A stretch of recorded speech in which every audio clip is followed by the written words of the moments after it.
Help them grow or watch them go. Career Conversations Employees Want, hosted by HRDQ-U and presented by Dr. Beverly Kaye. Today's webinar will last approximately 1 hour. Before we begin, note you can submit any questions you have using the window chat area on your control panel. We will answer questions as they come in live with Beverly at the end of the presentation or as a follow-up by email. My name is Sarah Schaefer, and I will moderate today's webinar. Best-selling author and founder of Career Systems International, Dr. Beverly Kaye is a recognized authority on career development, employee retention, and employee engagement. She's the co-author of Love 'Em or Lose 'Em, Getting Good People to Stay, and Help Them Grow or Watch Them Go, Career Conversations Employees Want. Thank you for joining us today, Beverly. Thank you, Sarah, and it's wonderful to see all of you. I see your names appearing on my screen, and a number of you were in the quote-unquote lobby and sent me some messages ahead of time. I am Bev Kaye, and I am coming to you from dreary, rainy, cloudy Los Angeles. So no, it is not the land of eternal sunshine, at least not today. And to tell you the truth, I like a nice rainy day because I get to cuddle inside, and I'm sitting in my own home office. I have with me one of my wonderful assistants, Lindsay Watkins, who points to questions I'm supposed to be answering and is helping me keep all my eyeballs on the right things. So it's a pleasure to be here. When I was watching you come into the lobby, I think it was Jennifer who said, "I've known Bev since the 80s. And yes, I have been doing this for a long time, and I will just tell you all that my passion for this subject of career has really never wavered. I've had to change our approach slightly. I've had to make it lighter, make it cooler, etc. But the basics really haven't changed that much. And I'm here today to really talk to you about the basics. And you know, on this slide, when people were coming in, I asked the question, what word jumps out at you? And a number of you said, well, it was the word grow. And that makes just total sense to me. And one of the things I think we have to work on is we have to get across that grow is not just going up the ladder. And in fact, sometimes I'll say to an audience, people have to say, how far can I grow instead of how far can I go? So I think that's important. And a number of you said the word help was important. And I think it is, and I think we need to redefine for managers what helping them means. And if I forget to say it in my presentation, the one point I make and we make in the seminars and workshops and learning solutions for managers is that, you know, this is not about having answers. You can't possibly have answers, but it is about having great questions. So maybe the word help then gets softened a bit for managers. It isn't about having the perfect career path for everybody, but it is about asking some great questions. So I'm going to be with you for an hour and try to give you a sense of this recent work that I've done with my co-author, Julie. So the purpose of this session is really to learn about the power of career conversations and how you, if you're in the HR world, can help your managers make them happen, or how you, if you also have direct reports yourself, can make them happen. And I guess if I was going to emphasize some words, I'd emphasize the word power, because I think this kind of interaction about career is so close to an employee's heart. that it is a powerful thing to do, and they want those interactions with you. And I guess the other set of words I'd emphasize is you can make them happen. In that my desire in all my work over the past couple of decades has been to help managers say, I could do that. That was easy. It's like I still have that Staples little button right near my desk that you press it and it says, that was easy. And that's really to remind me it's what I really want managers to begin to realize, and employees too. But this session is really about managers. I'm going to concentrate on them. I'm going to try to tip a tiny bit maybe into the careers of all of you out there, and there's several hundred of you out there, just to give you some things to think about. So I've got an early poll, and the early poll is this.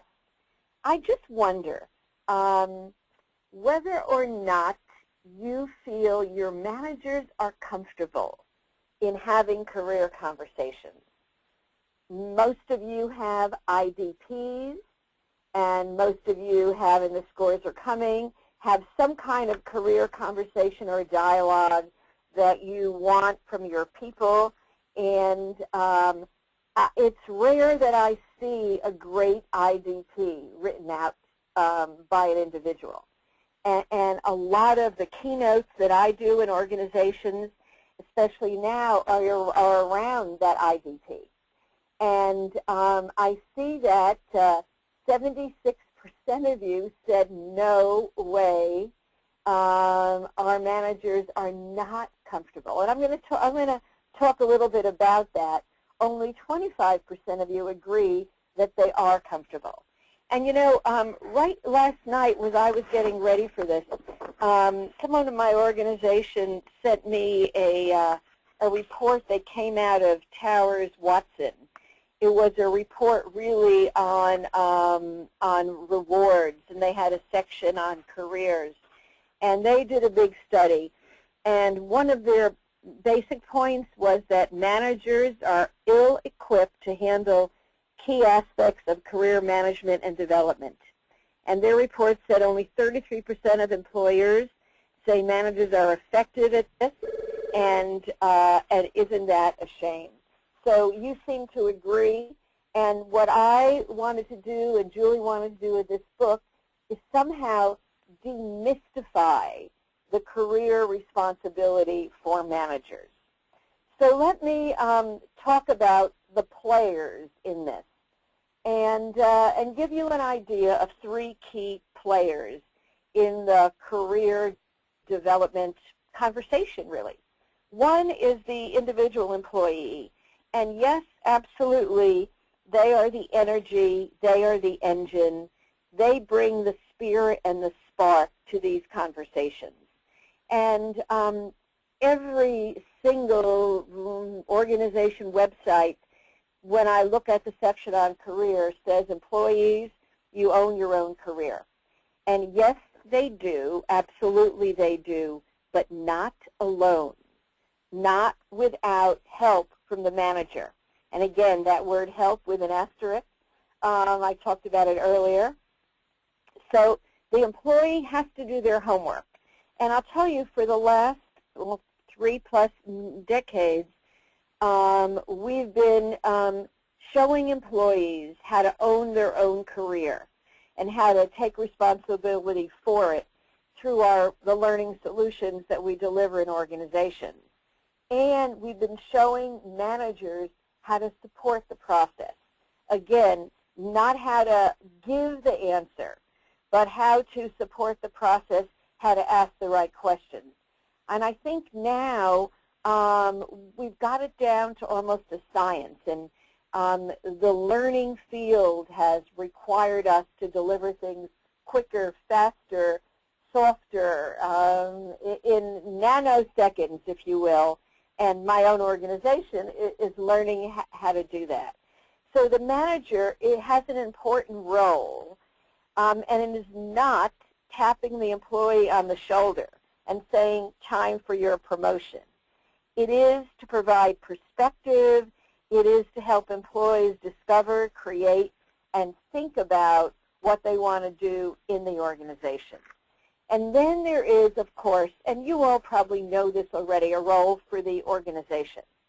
And I think when I say organization, it means senior leadership, it means HR leaders, it means all the players in the talent management system who develop the systems and provide the resources that enable development.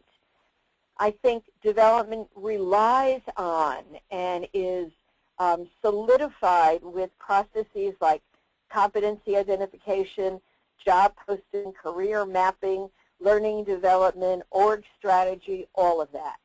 So when I have seen organizations who have really done well, it's where all three players have a part. And let me tell you, I have seen organizations where they have phenomenal systems, portals, and all kinds of information, but employees don't use it, or managers don't even use it because they're not involved in that process. So, and I've seen organizations that say it's all the manager's job, and then employees are not involved, and then it's parent-child. And again, I've seen organizations where only the employee is given the training, and then when they go to knock on the manager's door, the manager says, huh, what? What are you talking about? So it is a shared process. It is a partnership. So here's the thought question. And I'm going to give you a number of thought questions as we go through. And you could bring these back and do them with your own teams, those of you in HR. If you had 100 energy points to distribute among those three players in terms of where your organization invests energy, where would you say it is now? Do you invest mostly in building systems? Do you invest in management development, and this is a part of it? Do you invest in giving employees some tools? How do you divide up those 100 energy points? Think about that. Think about how it is now and how you'd like it to be. And I am not saying it's 33 and a third, 33 and a third, 33 and a third, but it isn't 80-20 either. So that's your thought question. So my belief is that conversations are developed one conversation at a time, and they're developed over time. And I have really gotten kind of mystified by the word conversation. And it's interesting how hot it is in our field. I mean, one of my friends leads Fierce Conversations. Her mother, Susan Scott, wrote the book Fierce Conversation. Another friend is one of the authors of Crucial Conversations. And there are so many wonderful books out on conversations. Another colleague just wrote a book called Fake Talk. When I say talk, my Jersey accent comes out. And I think that, too, is about the power of conversation. I think the conversation is critical to building development and building a growth-focused environment. And I think many managers are uncomfortable with conversations that have something to do with an individual and not about a statistic or an equation. So I think that's really critical. And I love that a lot of you are putting some questions in there and answering, and I'll try when I take a breath to go back to some of your questions. The one thing I do want to go back to is, I think it's Kimberly said back then that the word that stands out for her was go. And it's a word that shows that it is okay if an employee does not spend their entire professional career at the same company. Employees may reach a point they want to move, and Kimberly, I think you're absolutely right. I think there are many, many choices, and nowadays we have to make the most of our employees while they are with us. So let me show you a model, a conversational model, that I think is the easiest that I've ever been able to present it. And it says that there's 3 parts to the conversation. One is hindsight. And hindsight really is a twofold kind of process. One is it's what I bring. It's what I think I bring, what my skills are, what my abilities are, what my interests are, what I love doing, what I don't like doing. And it's also what others see me bringing. So it's what I bring in the fullest sense of the word. It's getting feedback on what I think I bring too. The second, I'm going to say more about all of these. The second part of the conversation is a foresight conversation. And that is, what do I expect out there? What's changing? You know, how are the winds blowing and how are they changing not only my map, but my organization's map, my industry's map? How are they changing in a global environment? And that's the second step. And it's when we think through both hindsight and foresight that we can move to the third piece, which is insight. And insight is really, given all of that, what now? Meaning, given all of that, then what are my choices? What are my options? Where can I grow? How can I grow? And those are the 3 parts that I'm going to spend the most of the rest of this chat with you on. And I want to stop for a minute and ask you another poll question. You all said that the conversation is challenging for managers. And I'd like to know which part is the most challenging. Is it managers helping employees talk about what they bring to the party? Is it managers giving feedback to employees about what they think employees bring? Is it talking about the future and what to expect? And the poll is up there. It is about, you know, it's not having a crystal ball and foresight, that's for sure, but it's having those kind of conversations. Or is it maybe about insight? So where can I go in this organization? And it's interesting, and I think they're all hard, to tell you the truth. Maybe not equally hard, but all hard. And the survey score has varied, but it looks like insight is winning with 51%, saying it's hard to answer the what now question. And believe me, I can understand why, and I'm going to talk about that. And I'm going to talk about, helping you put on a new lens to look at the what now. And then secondly, you said it's foresight, what to expect.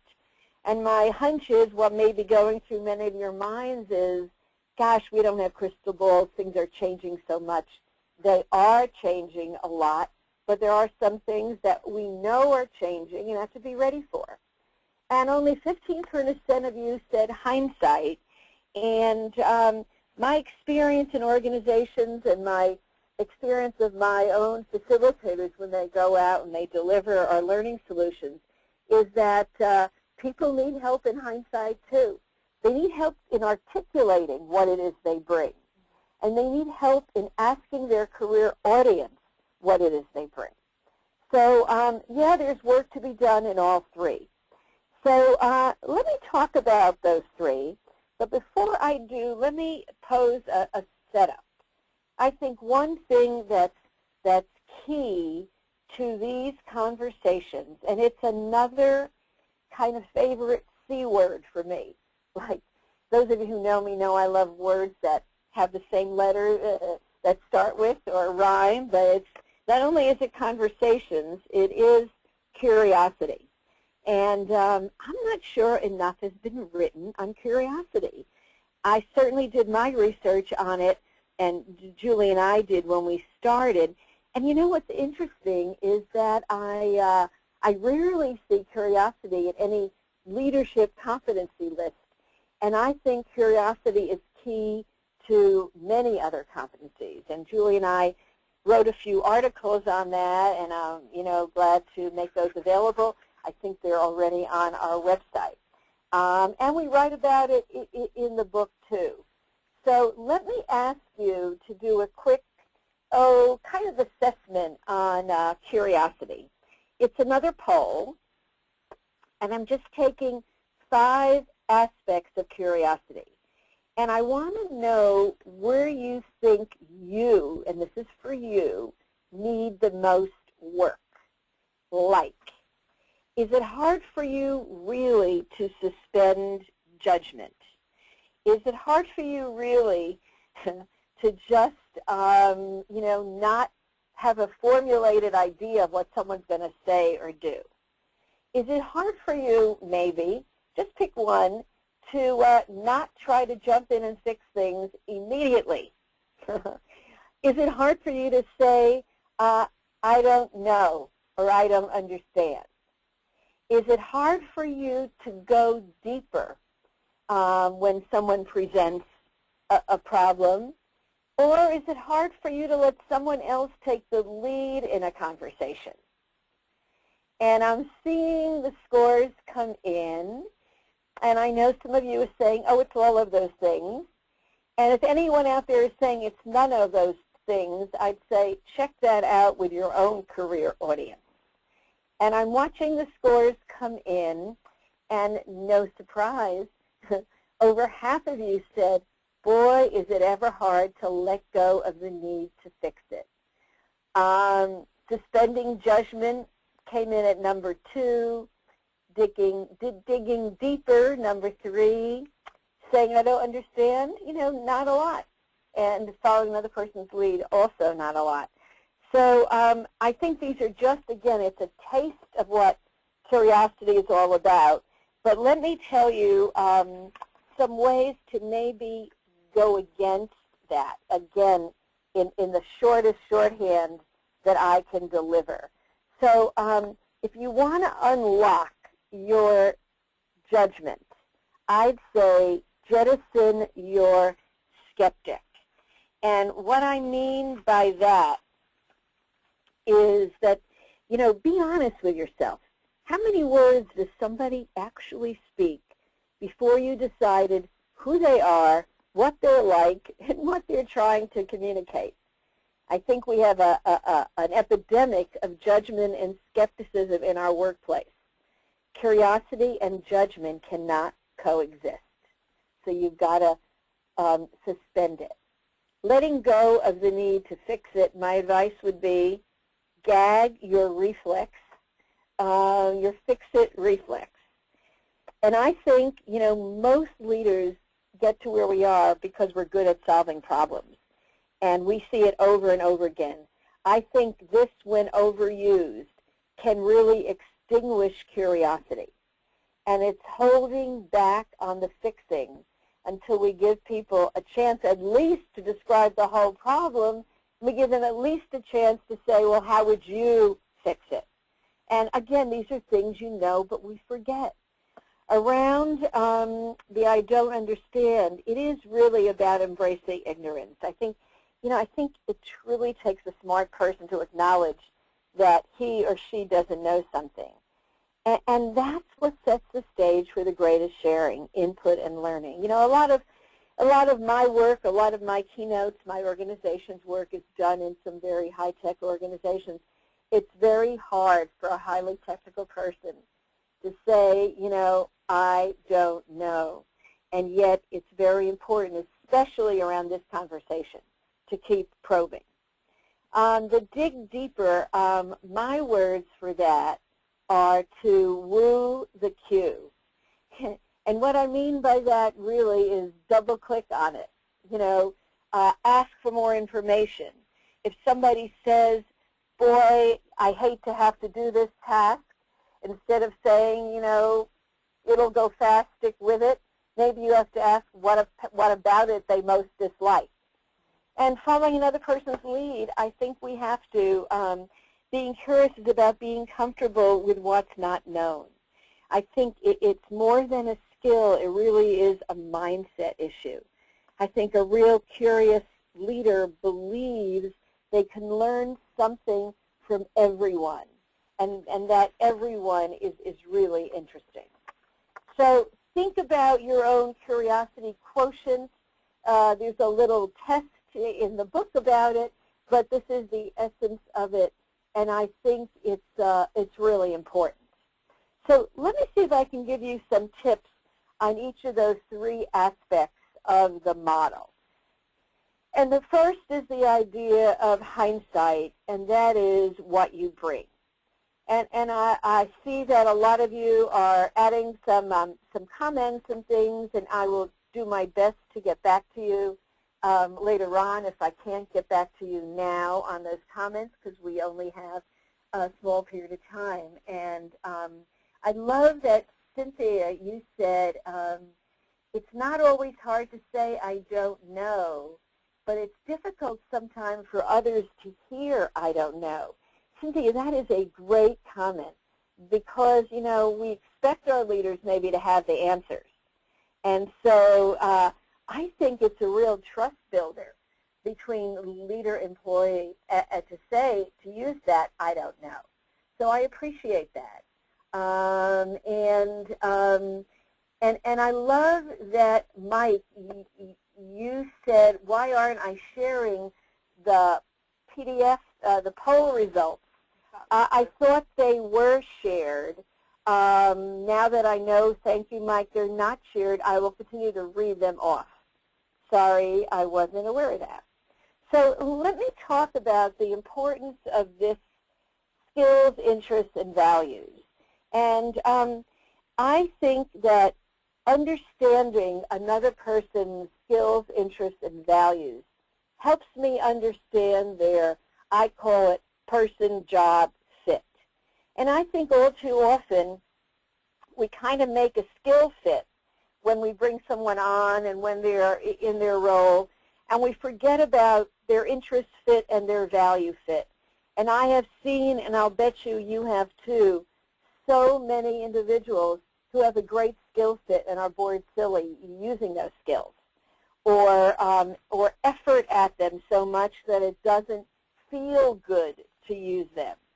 So these are three great questions that I think you could take back and ask any one of your direct reports. And I would love to see you ask these of yourselves. And I'd love to know if any of you want to put something up on the chat box. I'd love to know the answer to the interest question. What gets pushed to the bottom of your to-do box? I think we rarely ask that of our employees as to learn more about what they don't like doing. And sometimes we are so off base in what they don't like. And by asking a question like that, I think it gives us some great input. And Mike said he doesn't like administrative tasks. If I were with you, Mike, I might say, so what example, give me some examples. Other people said they don't like to have to do detailed things like Excel, and Cynthia, I get it, neither do I. And Lisa said updating project lists and documents. You see how precious that information is for me as a leader now? You may have to do them anyway. You may absolutely have to do them anyway. But I really believe that knowing that helps me at least understand that that is not a favorite thing for you to do. I think values are also very critical for us to help people with. And I love the question, what makes for a great day? Because, hey, we never ask it. And when we ask it, in fact, when I get off this phone on the rainy day, I'm going to ask Lindsay what makes for a great day lately for her. She was up at 5:30 this morning to do a virtual webinar, and I have a feeling that's not a favorite thing in her day. So skills, interests, values, those are three questions. There are many more like those questions. And here's kind of the punchline of that and the lead into the next one. And it is this, that it's about self-awareness. And here's what I want to share. It's about helping your employees become more self-aware. It's like stopping action. It's like pausing. There's my Jersey accent again, pausing for a moment to have them think about, you know, what they like and what they don't like. And, you know, I just read a piece of research that Korn Ferry put out that said that leaders, self-awareness is essential for leaders, and leaders with high self-awareness have greater job satisfaction and greater commitment to their employer, and it trickles down to their direct reports. So sometimes the higher up you go, the less self-awareness you have. I'd say it's really important. And self-awareness, not just about from your manager, but getting it from people in your career audience. So here's the second part of hindsight, and it is about getting that feedback from your career audience. And here's my tips. And, you know, I always like to make this easy. While the first was skills, interests, and abilities, this is about skills, interests, and values. This is about abilities, blind spots, and conditions, the ABCs of collecting feedback. And if I could give employees, all of you, 3 questions to go ask your career audience, it would be these 3. It would be ask people what they count on you for. I think people love to be asked that, and they'll ponder it, and they'll think about it, and I think that's great for you to know. Ask people who know you well, who are your truth tellers, how might my strengths work against me? And ask people, in what conditions do you make your greatest contributions? Or the flip, in what conditions do others see you struggle?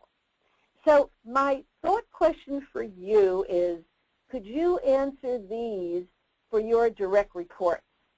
Like I'm thinking about 2 people in my office, Lindsay and Lorianne. That's another conversation we should have on this rainy day. And I should, and we should talk about what I count on them for, how their strengths work against them. I can absolutely answer that. And the settings under which I see them make their greatest contribution. And so I'd like you to think about that. And I'd like you to think about who in your own audience would you go to ask these questions of. So you in my audience right now, do you have truth tellers who, if you went and asked any of these questions, they would tell you the truth? So I think the second part of hindsight is collecting feedback, and it's managers giving direct feedback, and it's managers saying you ought to go to others. So I see, Rudy, you said, could you please explain what you mean by career audience? And thank you, Rudy. By career audience, I mean kind of who do you play to in your organization? Like my hunch is, if the bulk of you are in an HR role, that you play to line managers who are your clients, you play to colleagues that you interface with, you play to your own boss and maybe your boss's boss, you play to your own direct reports.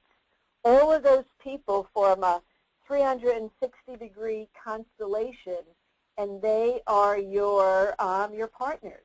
And Carolyn, I love that you said you have an accountability partner who I'm guessing you're saying is your truth teller.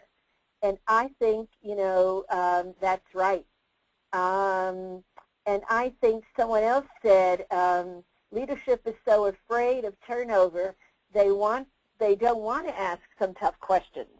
And there's a good area for us in HR to figure out, how do we build a more trusting environment? We build it by asking, getting managers to ask for feedback and to receive it from their own audience. So let me move to the third part of the model, and that's foresight. And that is all about all about, you know, I call it ESP, because people say, oh, I don't have a crystal ball. And I want to say, well, you may not have a crystal ball, but you may have ESP. And ESP means you're ever scanning and pondering, meaning you are reading, you are listening, you are looking at what's out there, and you're having conversations about it. It means you're willing to converse with your own employees about things like this, a change on the horizon, you know, something that's about to affect your industry, something that's going to challenge the here's how we do it now.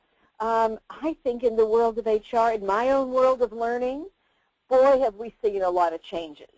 I never dreamed we'd be doing learning in the modalities we're doing it now. I never dreamed we'd be on the doing webinars at 5 in the morning and doing it this globally. I never dreamed we'd be into micro-learning as well as full workshops. And I think things have impacted my field. They've impacted all of our clients. They've impacted industries. They've impacted all of that. And working in a global environment only makes it more and more and more confusing. So I think we don't have enough conversations about this. So here's one idea. I would suggest that you recommend to your managers, or you try this, going back yourselves with your own direct reports. I'd say I challenge you to hold a Foresight forum. I challenge you to gather your team, ask them to bring in headlines from any newspaper, any professional journal, and headlines that surprise them, headlines that scare them, headlines that they just are excited about, and take 10 minutes to talk about those headlines. That would be adding some Foresight conversations into your everyday work. Because, you know, what this is all about is not making this a gigantic process, but embedding it in the everyday. So the insight part of this is the what now. And you know, for years I've been saying a ladder just doesn't do it. A ladder just doesn't do it. Those of you who know me since the 80s know I wrote a book then called Up Is Not the Only Way. I still believe that. I think a better metaphor than a ladder is not even a lattice. I think it's a climbing wall. And I really can get with this metaphor. You can see I even tried it. Yes, there's a smile on my face, but it was not there for long because these are hard. They're very hard to climb. But the thing that struck me, and I tried it a couple of times, the thing that struck me is all the different ways that there are to move. And one of those ways, of course, is not moving directly up. I think it's very hard to move directly up. And I wish I could poll all of you and say, how many of you have even said no to an upward move for whatever reason? I think there's a lot written now about the power of lateral moves, the power of seeing it from somebody else's shoes. I think there's a lot written now about even taking a downward move to get across into something that's really growing in your organization. And I think there are so many different paths to take so that this, for me, has become a great metaphor. And we've written a lot about it, and it's what a lot of organizations are kind of agreeing with. And I've been saying a lot that onward and upward may be outdated. It may be about moving forward and moving toward.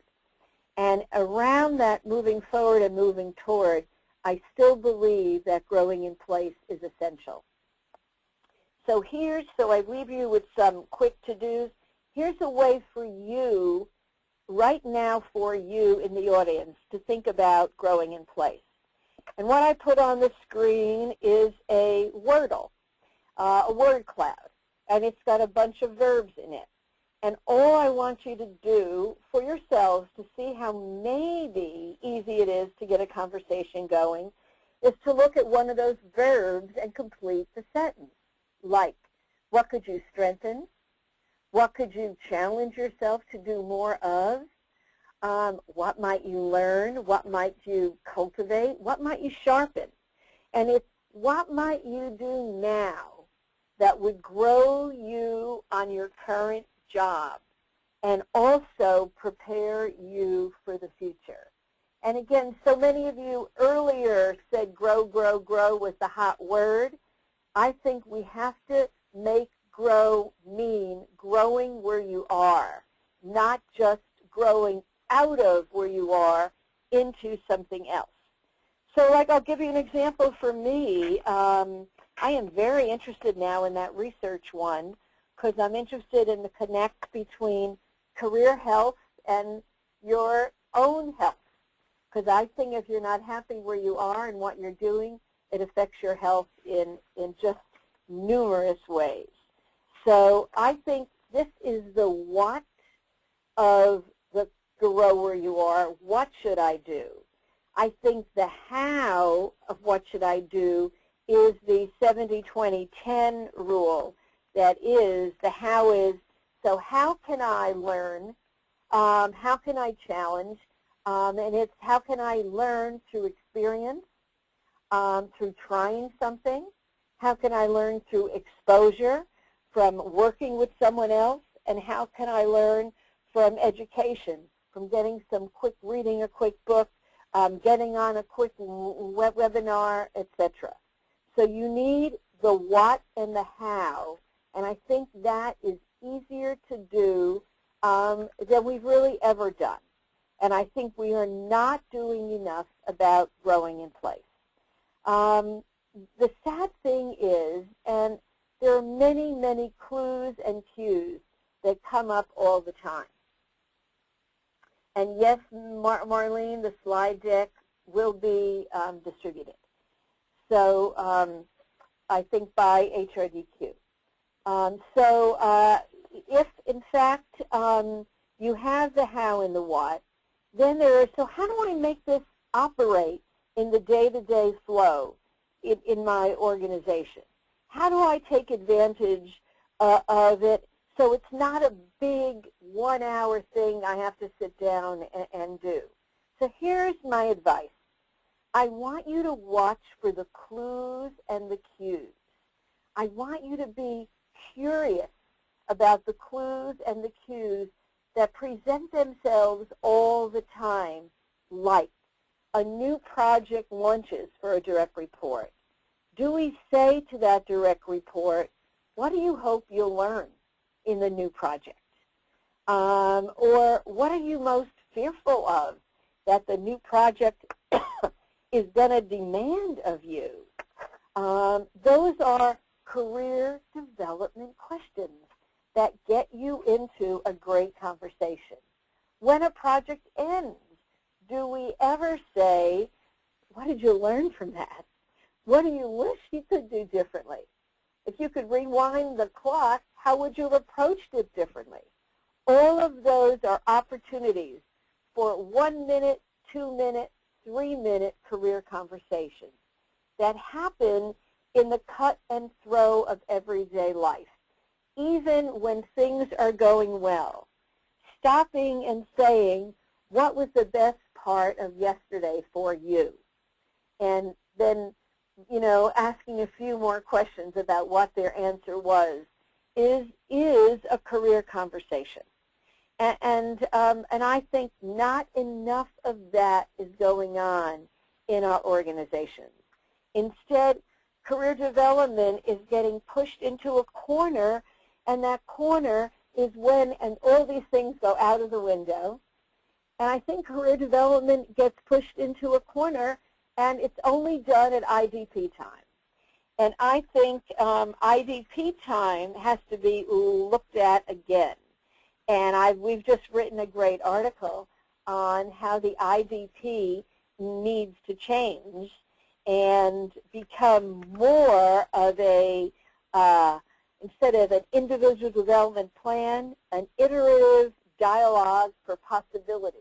That's the IDT. So punchline, I've talked about 3 different conversations. Hindsight, meaning what I bring, and what I bring has to do with what I think I'm good at, as well as my how my audience sees me. And David, you said a good thing. Shouldn't IDP be all the time? And David, that's exactly what I'm saying. Too often it is once a year, and then it's rushed, and then it's a list of courses I should take. I think we have to make that IDP enduring. That's why I call it an iterative dialogue. Iterative meaning it's back and forth, it's back and forth, it's back and forth. And I see Jennifer is asking, do we do a webinar for employees? Yes, we do. We do that through Career Systems. Definitely send a note to us, and we'll tell you when we do it. I think, Jennifer, and thank you for reminding me that this is really about managers, and I'm getting you to think about yourselves a bit. But it is a 3-way street. 2 of those ways are the manager and the employee. So it takes those 3 conversations that are absolutely critical, and I've given you a few things, even from this brief hour, that you can take back with you. And the way I want to begin to close, so I can turn it back to Sarah for some questions, is I want to say, for those of you who say, well, what's the real business case for this? You know, I want you to know that all of the research says that development is one of the biggest levers for engagement and satisfaction. Just a recent Towers-Watson survey said, in fact, it was one of the top 3 reasons that people leave. They tell us that career advancement opportunities aren't there. I think it's our job to redefine what career advancement means, and I think we have to deliver career growth more readily.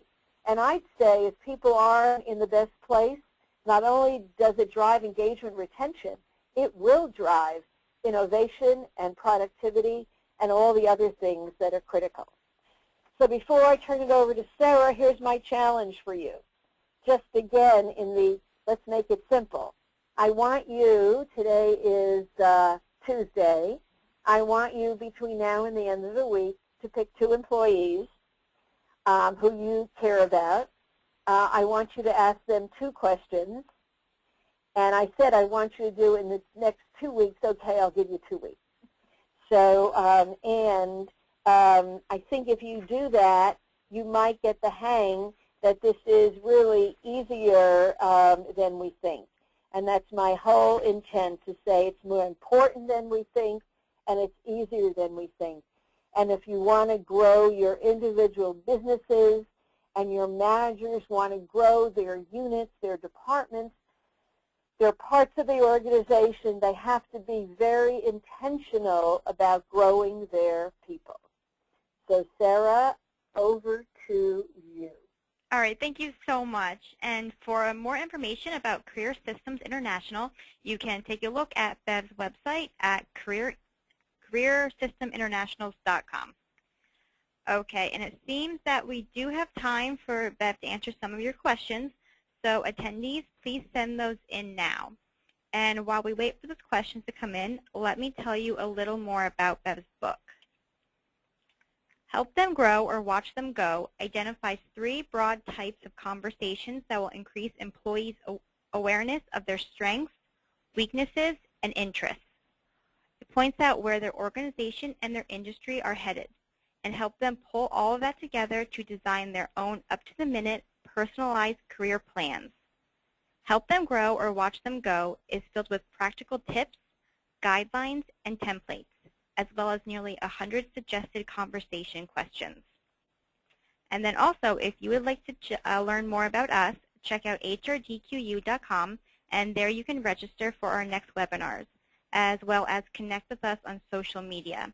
And don't forget, you can also use your special offer you received by email after our session to shop at hrdqstore.com. And it looks like we have some questions coming in, so why don't we get started? Our first question is from Kate. Can you say more about the connect between engagement and career development? Sure, glad to. You know, I watch the huge surveys that come out from Towers Watson, from Gallup, from Mercer, from Hewitt, and I always look at what are some of the biggest drivers, what are some of the lowest rated scores, and always I see something to do with career at the bottom. And it comes out in different words. It's either my organization doesn't fully utilize my skills, isn't that sad? Or it comes out, you know, I'm not being developed to my max. Or it comes out, I don't know what opportunities there are in front of me. Next week I have to fly to Newark, New Jersey to do two big speeches, one to employees and one to managers, and they're all about career, and I'm doing them because career was the lowest rated item on their last employee opinion survey.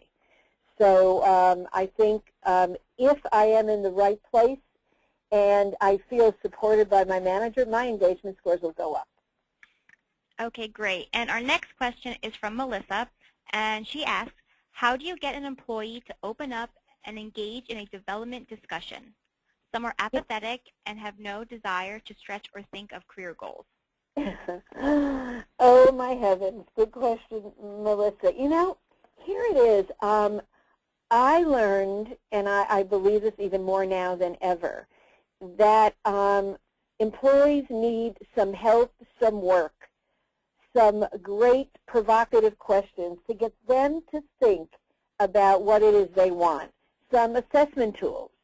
You know, not to make this an ad for what we do, but I can't resist because we've been doing it for decades. We offer some great workshops and great micro-learning and great virtual webinars to help employees to give them the fodder for those conversations. I am always amazed, and with millennials as well, that it's not on the tip of their tongues what they want and what they like doing.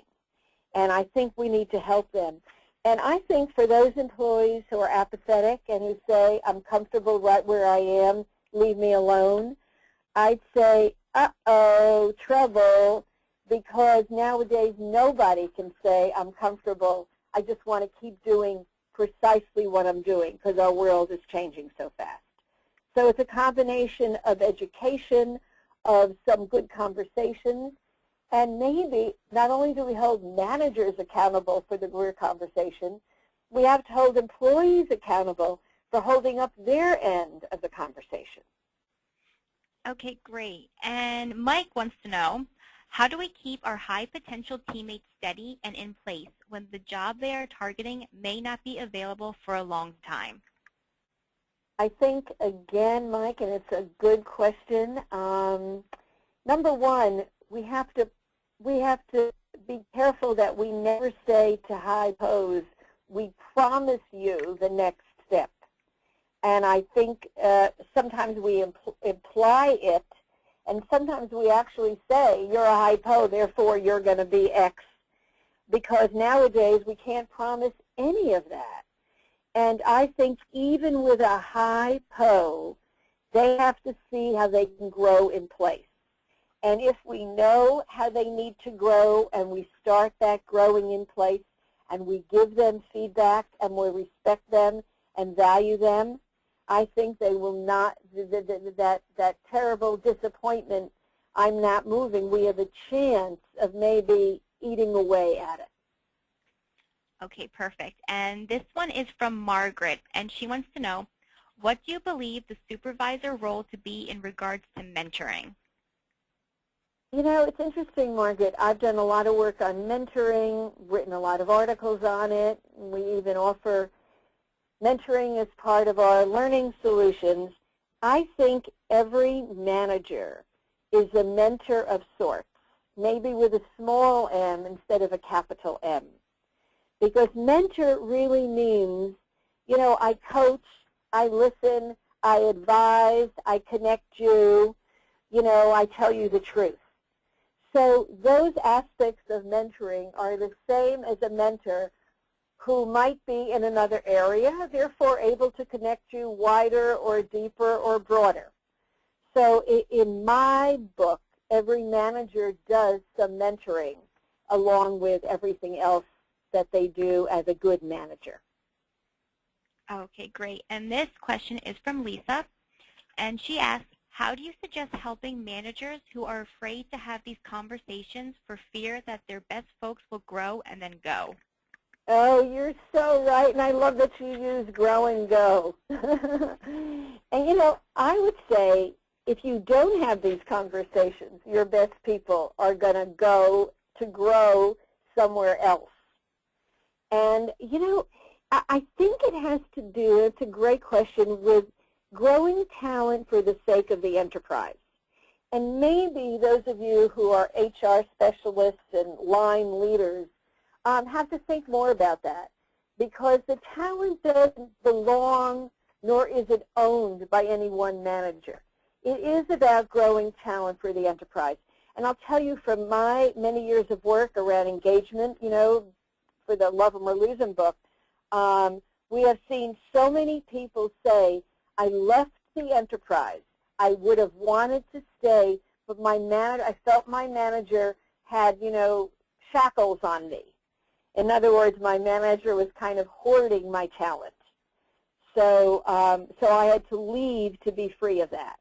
And what a shame that is when talent is really everything. So great question. Okay, and next one is from Nathan. What is a good way to keep managers accountable to have development conversations? You know, I wish we didn't have to have an accountability system, Nathan, but maybe we have to start with a tough accountability system with teeth in order to get it to be more natural. The best organizations I know actually set aside a percentage of a bonus, and it's a people percentage, and I've seen it go everywhere from 20% to 50%. And it's, you know, it has to do with the scores of your people. It also has to do with how many of your direct reports over time are still with the organization. Maybe not with you, but somewhere else. And it has to do with, you know, how many people have you lost lately that could have been saved, that were considered precious talent and are unwanted departures. Okay, great. And our next one is from Maria, and she wants to know, how have managers responded to your recommendations? You know, it's interesting. Managers who walk in to our, you know, face-to-face workshops, our seminars, our VILTs, virtual stuff, walk in with heavy heart, or maybe with their arms crossed. And when we talk about the questions they can ask and we give them the tools and the techniques they need, I see their shoulders relax when I'm in front of them or my team is in front of them. So it's a matter of taking the time, and here's what's great about that question, taking the time to help managers think about their own careers first. So in all the work that we do, we really work hard to help managers think about themselves. I have a favorite saying, and it is that stuck managers stick people. And I see it come true time and time again. Okay, well, thank you so much for sharing with us today. And unfortunately, that is all the time we have. If we didn't get to answer your questions, you will receive an emailed response next week. And Bev, is there anything else you would like to add before we sign off? I would just like to say, try one of these ideas. Try moving your individual development plan to an iterative dialogue around possibilities. And try it, you'll like it. And I wish all of you a happy, happy, happy holiday season. All right, thank you so much. We appreciate your time, and we hope you all found today's webinar informative.